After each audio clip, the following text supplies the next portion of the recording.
Vote আয়োজনে যত চ্যালেঞ্জই থাকুক না কেন নির্বাচন কমিশনের সহযোগিতা পেলে তা মোকাবেলা করা সম্ভব বলে মন্তব্য করেছেন জনপ্রশাসন মন্ত্রণালয়ের নবনিযুক্ত সিনিয়র সচিব এহসানুল হক।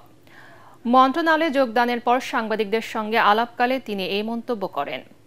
এহসানুল হক বলেন, নির্বাচন পরিচালনা একটি বড় চ্যালেঞ্জ হলেও নির্বাচন কমিশন যেভাবে দায়িত্ব পালনের নির্দেশ দেবে মাঠ প্রশাসন সেভাবেই কাজ করবে।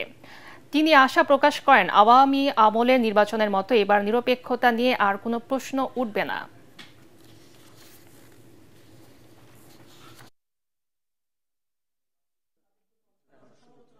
আমাদের মাননীয় প্রধান উপদেষ্টার নির্দেশ হলে এটা সবচেয়ে সুষ্ঠু একটা নির্বাচন হবে এবং নির্বাচনকালীন সময় আমরা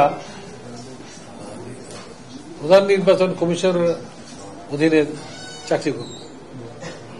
আমাদের যারা মাঠ প্রশাসন আছে, আমার বিশ্বাস তারা অত্যন্ত নিরপেক্ষভাবে এই দায়িত্ব পালন করবে। সেটা নিশ্চিত করার দায়িত্ব আমার, এই দায়িত্ব আমি নিলাম।